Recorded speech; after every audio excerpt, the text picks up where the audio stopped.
খালিদার সাথে দেখা হয়েছে? হয়েছে, দেখা হয়েছে। দেখো ঠিকঠাক ভাবে যেতে পারছিলেন? ঠিকানা আছে, অসুবিধা কি?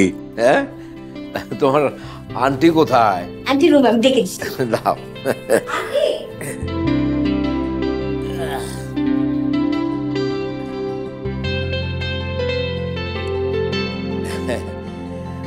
ব্যস্ত খুবই।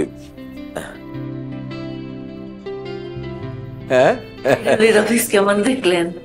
ভালো ভালো, খুব ব্যস্ত, কথা বলারই তো সময় নাই। এর মধ্যে আমার নিয়ে সে ব্যস্ত হয়ে বলল, নানান লোকজন নানান কিছু আমারে ওই মিষ্টি খাওয়াই দিছে, চা খাওয়াইছে। মিষ্টি আমি খাইতে চাই নাই, জোর করে না খাইতেই হবে, এই সেই কয়ে পাগল পাগল পাগল।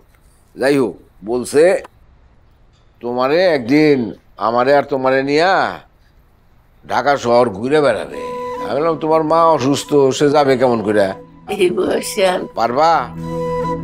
হ্যাঁ, যান না, ছেলে বলছেন ঘুরে আসেন।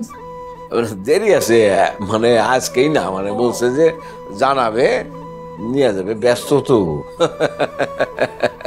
চা দিব আপনাকে? এক গ্লাস পানি দাও মা, চা খাই আসছি। ভালো লাগলো, মানে সেই খায়রুল, আমাদের গ্রামের খায়রুল আর এখনকার খায়রুল আলাদা মানুষ। ওর মধ্যে যে এত রেসপন্সিবিলিটি আছে, ওই অফিস টফিস যে এইভাবে করতে পারবে, এটা আমি কোনোদিন ভাবিও না। আমি তো ওরা পাগলই মনে করি। যাক, ভালো, দিনটা ভালো কাটলো আজকে।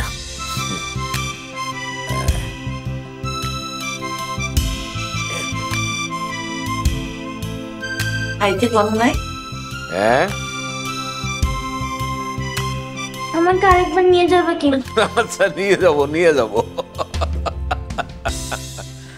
তোমারে নিয়ে গেলে তো হ্যাঁ খুব খুশি হবে। নিয়ে যাব নিয়ে যাব।